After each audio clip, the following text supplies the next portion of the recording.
Mtazamaji wa Hope Channel Tanzania, karibu katika makala ya Ongeza Maarifa ambapo tunakupa maarifa na ujuzi mbalimbali. Mimi ni Sifalusi Ungolo, baki nami mpaka mwisho wa makala hii.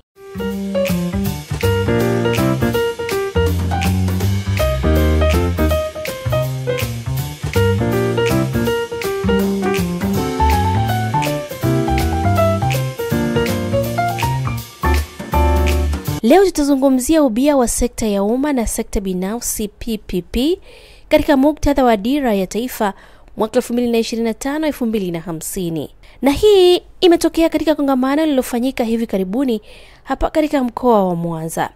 Na hapa tutakuwa na mkurugenzi mtendaji wa sekta ya umma na binafsi David Kafurila ambaye ameeleza vyema dhima hii ambayo atakuongezea maarifa wewe mwekezaji, mfanyabiashara katika masuala ya kukuza uchumi wa mtu binafsi na uchumi wa nchi. Tumsikie kwa kile ambacho amejiandaa kwacho kutuongezea maarifa siku ya leo. Awali ya yote nimshukuru Mwenyezi Mungu ambaye ametuwezesha kuweza kuwepo hapa kwenye tukio hili muhimu sana, hasa katika nyakati hizi ambazo tunakwenda kukamilisha maandalizi ya dira ya 2050. Lakini pia nikushukuru Mheshimiwa mgeni rasmi kwa kutenga muda wako kushiriki pamoja nasi katika tukio hili muhimu ambalo maoni yake, mjadala wake unafanya dira na maandalizi yake kuwa more inclusive, kuwa jumuifu zaidi, ili kusudi itakapozinduliwa izinduliwe ikiwa ni dira ya Watanzania na sio dira ya serikali. Mheshimiwa mgeni rasmi, kituo cha ubia kwa mujibu wa sheria kilianzishwa mwaka 2014. Lakini kwa maana ya utekelezaji rasmi kimeanza na awamu ya 6 mwaka jana 2024.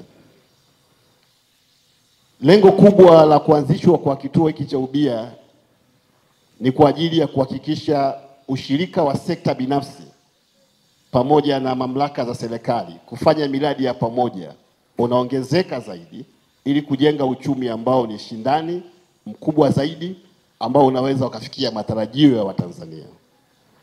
Kwa hiyo ni awamu ya 6 chini ya Mheshimiwa Rais wetu Samia Suluhu Hassan aliamua kuanzisha kituo hiki kwa ajili ya kuongeza coordination, lakini kwa ajili ya kuongeza ufanisi wa ushirika wa sekta binafsi kwenye miradi ya ubia. Mheshimiwa rasmi, safari yetu kama nchi kwenye masuala ya ubia ina muda mrefu tangu baada ya uhuru, lakini pia na nyakati za miaka 90 tulipofungua uchumi kwa maana ya kufungua uchumi wa soko huria, lakini pia kwenye awamu ya 4 ambapo sasa tulianzisha sera rasmi. Sera rasmi ya ubia Tanzania imeanza mwaka 2009. Kwa mwaka 2009 Tanzania ilitunga sera ya ubia kwa mara ya kwanza. Hata hivyo miradi ya ubia ilikuwa ikitekelezwa. Lengo la kuwa na sera ya ubia ilikuwa ni kwa ajili ya kuongeza ufanisi wa namna gani tunafanya engagement, wa namna gani tunafanya ushirikiano kati ya sekta ya umma na sekta binafsi kwenye miradi ya ubia. Tukatunga sheria 2010 ambayo ilifanywa marekebisho mara kadhaa. Marekebisho ya kwanza 2014 ambayo kimsingi ndio ambayo pamoja na mambo mengine yalianzisha kituo cha ubia. Lakini mabadiliko ya pili mwaka 2018, mabadiliko ya 3 ambayo mimi nilishiriki nikiwa kamishna wa idara ya ubia ndani ya Wizara ya Fedha ni mwaka 2023. Kwa tumekuwa na safari hiyo ya kuhakikisha kwamba nafasi ya sekta ya binafsi kwenye majukumu ya utekelezaji wa miradi ya serikali inaongezeka ili kujenga uchumi ambao unaweza ukahimili matarajio ya wananchi, lakini vile vile uchumi ambao ni mkubwa unaoweza kujenga kile ambacho kinatarajiwa na Watanzania wote. Kwa Mheshimiwa mgeni rasmi, baada ya mabadiliko yote hayo, sisi kituo cha ubia baada ya kuanza, msingi mkubwa ilikuwa ni kujenga sasa uelewa, kuzidi kujenga uelewa. Mamlaka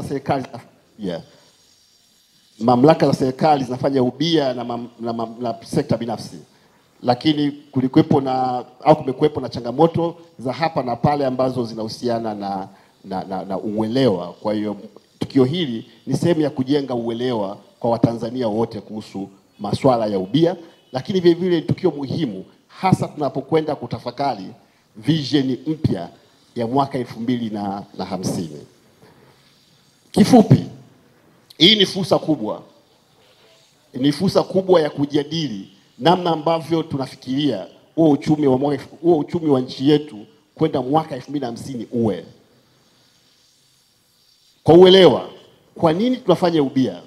Au kwa nini dunia inafanya ubia? Kwa sababu tunafanya masuala haya sio kwamba ni sisi kama nchi peke yetu, lakini dunia nzima imeonyesha kwamba kuna umuhimu wa kutekeleza miradi ya umma kwa utaratibu wa ubia. Masuala ya ubia imekuwa miongoni mwa ajenda kubwa kwenye mijadala ya uchumi duniani.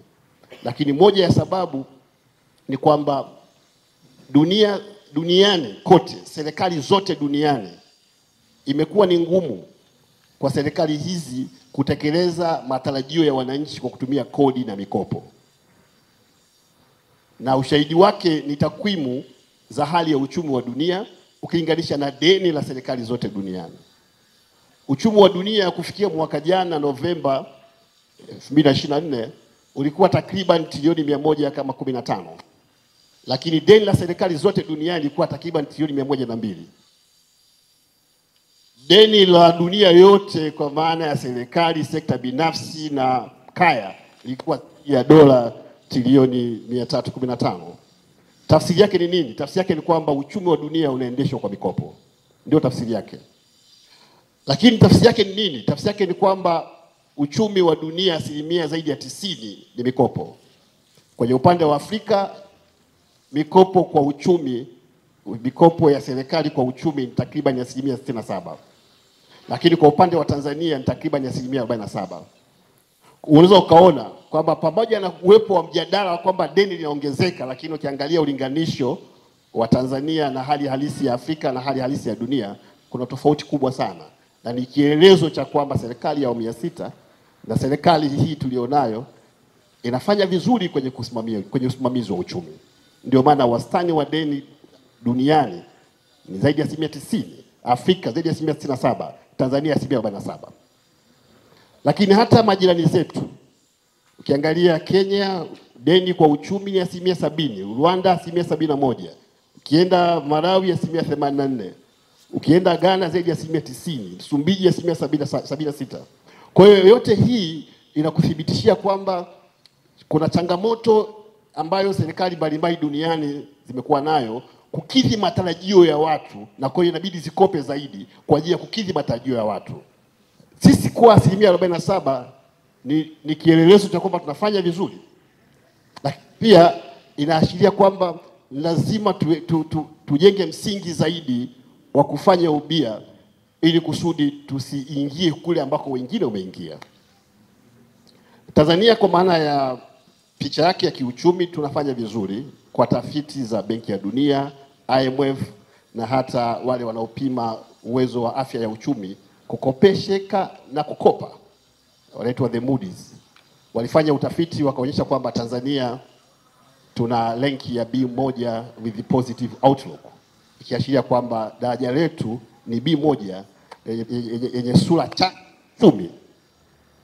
Hii inasaidia kuongeza uwekezaji, confidence yao, lakini pia kilia kwamba serikali inafanya vizuri. Daraja hilo ni la juu kuliko nchi yoyote ya Afrika Mashariki na kuliko nchi nyingi za kusini mwa Afrika. Kwa mgeni rasmi, tuna kwenda kutengeneza dira hii. Tunatamani Watanzania watafakari ni aina gani ya uchumi ambao tunafikiria na ni kipi ambacho kinaweza kufikisha huko. Tulikuwa tunateta nawe kidogo hapa, ukagusia kidogo kwamba tunafikiria kujenga uchumi utakofika pengine dola trilioni 1. Nilikuwa najua kwenye rasimu pale tulikuwa tunazungumza around bilioni 700. Lakini uchumi wa dola trilioni 1 tafsiri yake ni kwamba tunataka Tanzania iwe, ukitaka kujua ukubwa wake ni kutazama nchi ambazo zina uchumi wa dola trilioni 1 kuendelea, zipo ngapi duniani leo? Zipo 15. Kwa hiyo tunafikiri kwamba katika miaka 25 ijayo tuwe na uchumi ambao ni sawasawa na nchi 15 kubwa kiuchumi duniani leo. Hiyo ni nini? Tafsiri yake ni lazima tuongeze msuli zaidi wa ushirika wa sekta binafsi kwenye kufikia hayo mathalan. Leo ni takriban dola bilioni 85. Ukifikiri kuujenga uchumi wa dola trilioni 1, maana yake unafikiria kuujenga uchumi ambao unafikiria kuongeza takriban mara 12. Kuongeza takriban mara 12. Na ukuaji wake utoke asilimia leo wastani 6 mpaka pengine takriban asilimia 11 12. Double digit. Haya yanahitaji, hayawezi kufikiwa kama hatubadiliki kwenye kila kitu tunachokifanya. Yanahitaji kubadilika kwenye jinsi tunavyofanya ili kuweza kuyafikia hayo. Zipo nchi chache ambazo ziliweza kufanikiwa. Kwa hiyo sio muujiza kufanikiwa kiwango hicho. Vietnam walikuza uchumi wao mwaka 2000 walikuwa dola bilioni 31, leo wako zaidi ya bilioni 430. Kwa hiyo wamekuza takriban mara 13. Kwa ndani ya miaka 25 wameweza kukuza uchumi mara 13. It is possible. Inawezekana. Lakini lazima tubadilike jinsi ya kufikiri na jinsi ya kufanya. Lazima kubadilisha jinsi tunavyofanya. Tukibaki tunafanya vile vile tunavyofanya kwa malengo makubwa ni ngumu kufikia. Kwa hiyo ndio maana tunaitisha mjadala kama huu. Watanzania waelewe kwamba hakuna namna ambayo utajenga uchumi ukiufunga bila kuengage sekta binafsi. Ukiufunga bila kuruhusu dunia iweze kushiriki. Vietnam walikuwa na kitu wanaitwa Doi Moi, kwamba open up your economy. Ndio philosophy ambayo iliwafanya mwaka 86 wakafikia uchumi mkubwa huo ambao wameweza kufikia leo na kuvunja rekodi ya nchi zote zilizokuza uchumi kwa kasi kubwa katika historia yetu kama dunia. Kwa hiyo lazima kufungua uchumi. Na kwenye kufungua uchumi tafsiri yake ndio hii kwamba tunahitaji partnership, tunahitaji ubia, sekta ya ndani, sekta ya nje ishiriki kwenye kujenga huu uchumi. Tunafikiria ubia ufanye hayo. Sheria yetu, Mheshimiwa Mwenyekiti, ina njia 3 ambazo wewe mwekezaji duniani na hapa Tanzania unaweza kushiriki kushirikiana na serikali kutekeleza mradi. Ya kwanza ni hiyo tunaita solicited. Huu ni utaratibu wa kawaida ambao unatoa wito kwa mamlaka za serikali badala ya kuomba hazina kwa ajili ya kutekeleza kila kitu, zianze kuomba hazina kwa ajili ya maandalizi ya miradi, kuandaa miradi ya ubia ili baadaye ipeleke sokoni wawekezaji waweze kushiriki kuitekeleza. Hiyo ni solicited arrangement. Njia ya pili ni unsolicited. Unsolicited ni njia ambayo mwekezaji ameruhusiwa yeye mwenyewe kuchungulia fursa na kuleta proposal kwamba jinsi mnavyoendesha SGR, mimi kampuni X naweza nikaendesha vizuri zaidi kuliko mnavyoendesha ninyi, kwa faida yangu binafsi na kwa faida ya nchi na serikali. Sheria imeruhusu. Chungulia fursa mwekezaji, lete expression of interest, lete kusudio la kuwekeza, utapata fursa hiyo. Nyingine ni hiyo tunaita direct negotiation. Makubaliano, majadiliano ya moja kwa moja. Hii ni njia ambayo wewe mamlaka ya serikali kama una mradi unahitajika kwa haraka, ema kwa sababu za kibajeti au kwa sababu zozote zile ambazo zina msingi wake, unaweza ukanegotiate, ukaweza kufanya majadiliano ya moja kwa moja na mwekezaji akautekeleza huo mradi. Hiyo ni direct negotiation. Nyingine ambayo haijazoeleka sana inaitwa special arrangement. Special arrangement maana yake ni utaratibu maalum. Ni pale ambapo kuna mradi serikali inataka kufanya. Kuna mwekezaji yuko pembeni na ana uwezo wa kufanya, lakini kuna changamoto za kisheria kwenye baadhi ya maeneo. Kwa hiyo kwa sababu hiyo, badala ya serikali kurudisha sheria bungeni ikarekebishwe ili kuaccommodate hiyo investment, serikali imeruhusiwa kustructure huo mradi ikipisha baadhi ya vifungu vya sheria ili kuweza kufanikisha. Hiyo ni special arrangement. Mabadiliko haya ya sheria, uwepo wa sura hii ya kisheria unaonyesha government commitment kupartner na private sector, kwamba tunaweza tukashirikiana na sekta binafsi katika mazingira yoyote yale. Ni kielelezo cha kwamba serikali iko tayari kushirikiana na sekta binafsi kufanya miradi hii kwa utaratibu wa ubia. Lakini pia sheria yetu ina mambo kadhaa ambayo kawaida ni muhimu kwa mwekezaji yoyote kuyajua, kwamba ndani ya sheria yetu kuna kitu kinaitwa dhamana za serikali, government guarantee, kwamba mwekezaji akihitaji kupata guarantee, sheria imeruhusu apewe guarantee. Hii ni jambo la kawaida. Lakini pia sheria imeenda mbele zaidi, ikaruhusu kitu kinaitwa viability gap funding, VGF, kwamba ikitokea mwekezaji anasema niko tayari kutekeleza mradi fulani na serikali mamlaka iko tayari kwa mradi husika, lakini ule mradi unaonekana kwamba kibiashara haulipi ingawaje kiuchumi unalipa. Hivi ni vitu tofauti. Mradi unaweza kuwa unalipa kiuchumi na kibiashara haulipi. Kiuchumi ni picha pana, kibiashara ni picha hii ya accounting. Faida ya kibiashara ni expenditure na revenue.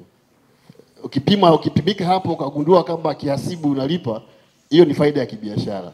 Na hii faida ya kiuchumi ni zaidi ya hapo. Mradi unaweza ukawa hautengenezi faida ya kibiashara, lakini una faida pana ya kiuchumi.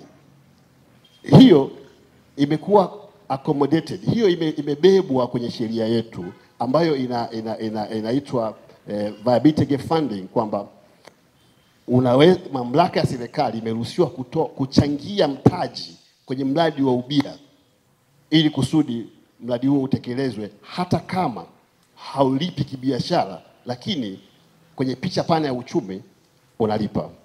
Kwa haya hii ni sura yetu ya sheria yetu ambayo inakuonyesheni kwamba kwa kiasi gani serikali iko tayari kushirikiana na sekta binafsi kuweza kuyafanya haya yote yatokee.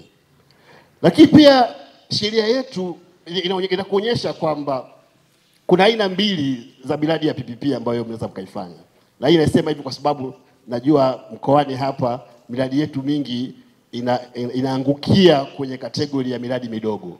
Ubia kwenye sheria una aina mbili, umegawanywa katika makundi mawili kutegemea mtaji. Kuna large scale, kuna miradi mikubwa na miradi midogo. Miradi midogo ni ile ambayo uwekezaji wake hauzidi dola milioni 20. Miradi mikubwa ni ile ambayo uwekezaji wake unazidi dola milioni 20. Kwa miradi mingi kwenye halmashauri, manispaa mingi katika hali ya kawaida utakuta inaangukia kwenye around dola milioni 20. Ambao dola milioni 20 kwa tafsiri ya fedha yetu zaidi ya bilioni 50 ni pesa nyingi sana. Lakini kwenye picha ya PPP tunatazama hiyo ni small scale. Na kwenye miradi hiyo ya ubia ambayo ni small scale, sheria imetoa nafasi section 7 ya ukifanya mradi mdogo husika kuchakata ni wewe mwenyewe, mamlaka ya serikali pale, haiendi kwenye bodi ya PPP. Kwa hiyo tumepunguza urasimu kwa ajili ya kurahisisha utekelezaji. Kwa akitokea mtu anasema kwamba masuala ya ubia yanachakatwa kwa muda mrefu, yanachukua muda mrefu, anakuwa tu hajaelewa vizuri hii sheria imerekebishwa kiasi gani chini ya awamu ya 6 ili kurahisisha masuala haya ya ubia yatekelezwe kwa wepesi. Kwa Mheshimiwa mgeni rasmi, tunapojadili kwamba tunakwenda kutengeneza dira hii ya 2050, sisi kama watu tunahusika na masuala ya ubia tunaiona nafasi kubwa sana ya ubia kwenda kujenga au kufikia hayo malengo ambayo tunahitaji kuyafikia. Duniani kote tunafanya ubia kwa sababu 3. Sababu ya kwanza ya kufanya ubia ni hiyo ambayo nimeieleza kwa kirefu sana, kutumia mtaji wa sekta binafsi kwa ajili ya kutekeleza majukumu au miradi ambayo kimsingi ni miradi ya umma. Hiyo ni sababu ya kwanza. Lakini sababu ya pili ni technology. ni uzoefu wa dunia kwamba teknolojia ya sekta binafsi duniani iko mbele ya sekta ya umma. Kwa hiyo tunahitaji kutumia teknolojia ya sekta binafsi kuongeza ufanisi, kuongeza ufanisi wa uendeshaji wa miradi ya serikali. Hiyo ni sababu ya pili. Na sababu ya tatu ni hiyo tunaizungumza ya efficiency, managerial efficiency, ufanisi wa kiuendeshaji. Kwamba duniani kote miradi ambayo inafanywa na sekta binafsi imeonekana kuwa na ufanisi zaidi kuliko miradi ambayo inafanywa na sekta ya umma. Kwa hiyo kupitia ubia tunavuta huo uweledi wa kimanagement, tunavuta hiyo teknolojia, tunavuta hiyo mitaji ya sekta binafsi kuweza kufanya haya. Sasa kwenye masuala haya ya ubia uwezo kujikuta kuna mjadala kwamba inawezekanaje mtu aje na briefcase tu, hajaja na mtaji wala hajaja chochote, alafu apewe shirika liendeshe. Amekuja na efficiency ya kimanagement ambayo unaweza usijue katika picha pana, lakini ni kitu kikubwa pengine kuliko hata mtaji. Tafiti walifanya Oxford mwaka 2014 walionyesha kwamba kwenye mataifa makubwa 13 kiuchumi duniani, 25% ya national wealth yanatokana na efficiency of institution. 25% ya utajiri wao unatokana na ufanisi wa kitaasisi. Ufanisi wa kitaasisi. Capital, human capital inachangia 62%. Lakini natural resources zinachangia only 5%, 5% tu. Lakini haina maana kwamba yale mataifa makubwa hayana natural resources. China wana dhahabu nyingi kuliko nchi yoyote ya Afrika hapa. Wanazalisha dhahabu nyingi. Sio hii ya kununua, wanazalisha wenyewe dhahabu nyingi kuliko nchi yoyote ya Afrika. Russia wana mafuta, wana gesi. Marekani wana mafuta. Norway wana gesi nyingi kuliko nchi za Afrika. Kwa hiyo sio kwamba hawana, wanavyo hivyo vitu. Wanavyo hivyo vitu. Kwa hiyo tunachokisema ni kwamba tunaweza tukamuengage, tunaweza tukamwalika, tunaweza tukafanya ubia na sekta binafsi kwa ajili tu ya kuleta ufanisi. Leo hii kama tukisema to monetize, tutuweke katika monetary terms, hasara ambayo serikali inaipata kwa inefficiencies hizi kwa kubwa sana. Kwa hii ni fursa ya ubia, uletwe ubia kwa ajili ya kupunguza inefficiencies kwenye governance. Technology vivyo hivyo, private capital vivyo hivyo. Na tukifanya ubia hatumaanishi kwamba tunahamisha umiliki. Pembukopo na mjadala wa kwamba pengine ubia ni kuuza nchi. Watu ubia bana tunauza nchi bana. Ndio kazi ya makongamano kama haya. Hatufanye ubia kuuza nchi. Tunafanya ubia kwa sababu hizo tatu. Miradi ya ubia ni mali ya umma, ni mali ya serikali, kabla, wakati na hata baada. Hiyo ndio principle. PPP sio privatization. Ni general principle hiyo. Kwa hiyo tunahitaji kufanya yote haya kwa ajili ya kufikia malengo hayo makubwa. Tunafikiria kujenga taifa kubwa. Leo uchumi wa Afrika Kusini uko close to 400 billion. Wanazalisha megawati zaidi ya 60,000. Tunapofikiria kujenga uchumi more than double, mara 2.5 ya Afrika Kusini in quarter century, tunazungumza kuongeza investment kwenye umeme, generation, transmission. Tunazungumza kuongeza investment kwenye sekta ya ujenzi, uchukuzi, usafiri. Sisi tupo kwenye lango la bahari. Wasema 90% ya biashara duniani inafanywa kupitia bahari. Sisi tuna access to sea. Tunapakana nchi nyingi kuliko nchi yoyote yenye bahari Afrika. Tunapakana nchi nyingi ambazo hazina access na bahari.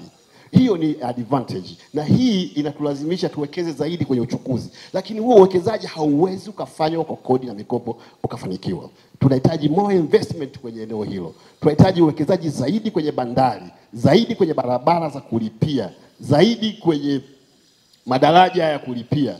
Tunahitaji uwekezaji zaidi kwenye viwanja vya ndege. Nilikuwa nasoma taarifa mwaka 2023 kwamba 14% ya viwanja vyote duniani vinaendeshwa na private kwa utaratibu wa BPP. Na vinabeba abiria zaidi ya 40% ya abiria wote wanaopita duniani. China wana airports za BPP. India, Ufaransa ndio usiseme. Italy, nenda kokote kule.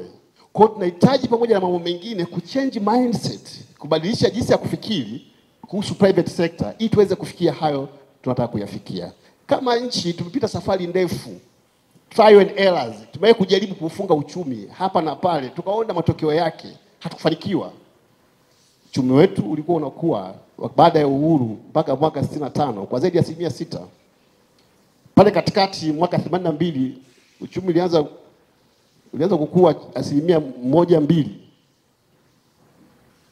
Forex reserve ilifika ya siku 36, ya masaa 36, sio siku 1.5 mwaka 82. Ikiwa ni matokeo ya kufunga uchumi. There's no way utaujenga uchumi mkubwa wa ushindani wa kisasa kama unaufunga. Njia pekee na uzoefu pekee wa wote waliofanikiwa, China, Vietnam, South Korea, wote waliufungua. Hakuna aliyefanikiwa kwa kuufunga. Attempt za kuufunga uchumi zimefanywa hapa na pale, kwetu na kwingine duniani. Matokeo yake yalionekana, na attempt za kuufungua kwa utaratibu mzuri zimethibitisha kwamba inawezekana kujenga uchumi mkubwa tukiufungua.